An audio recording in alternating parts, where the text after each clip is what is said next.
9 news और मैं हूं आपके साथ आयुषी श्रीवास्तव। गुपकार गठबंधन में सब कुछ ठीक नहीं चल रहा है। गुपकार के नेता और पीपल्स कॉन्फ्रेंस के चेयरमैन सज्जाद लोन ने गठबंधन से किनारा कर लिया है। जी हां, सज्जाद लोन ने इस बात में गुपकार गठबंधन के प्रमुख फारूक अब्दुल्ला को पत्र लिखा, जिसमें सज्जाद लोन ने कहा कि वो गठबंधन छोड़ रहे हैं क्योंकि अन्य दलों ने हालिया डीडीसी चुनावों में उनकी पार्टी के खिलाफ प्रॉक्सी उम्मीदवारों को मैदान में उतारा।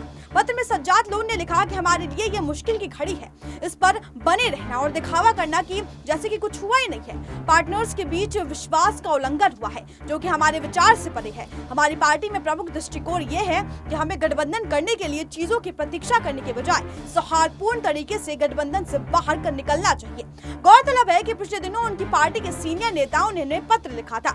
इसमें उन्हें कहा गया कि गुपकार में रहने के उन्हें नुकसान भी हुआ है, ऐसे में वो गुपकार गठबंधन से किनारा कर ले।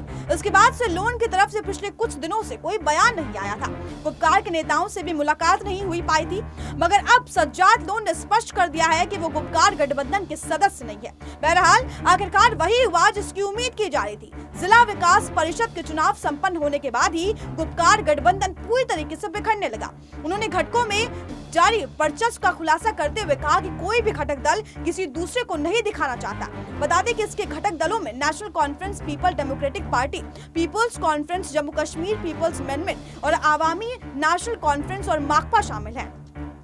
उन्होंने अपने पत्र में आगे लिखा कि इस गठबंधन को बलिदान की आवश्यकता है। गठबंधन चलाने के लिए सभी दलों को दूसरे दलों की जगह देनी जरूरत है, लेकिन गुपकार में कोई सहयोग नहीं कर रहा है। कोई भी दल दूसरे को जगह देने के लिए तैयार नहीं है। कोई भी पार्टी कुछ छोड़ने के लिए तैयार नहीं है। हमने कश्मीर में चुनाव के दौरान एक दूसरे के खिलाफ लड़ाई लड़ी, न कि 5 अगस्त को अनुच्छेद 370 का उल्लंघन किया, यानी कि इसका विरोध किया और अपराधियों के खिलाफ इसे उकसाया भी है। एक नेता के अमित शाह से मिलने की खबर भी आई थी। बता दें पिछले दिनों गुपकार गठबंधन के एक वरिष्ठ नेता के केंद्रीय गृह मंत्री अमित शाह से मिलने की खबर सामने आई थी। वहीं नेशनल कॉन्फ्रेंस के वरिष्ठ नेता और पूर्व मंत्री बरशात बुखारी ने गठबंधन के एजेंडे पर भी सवाल खड़ा कर दिया था।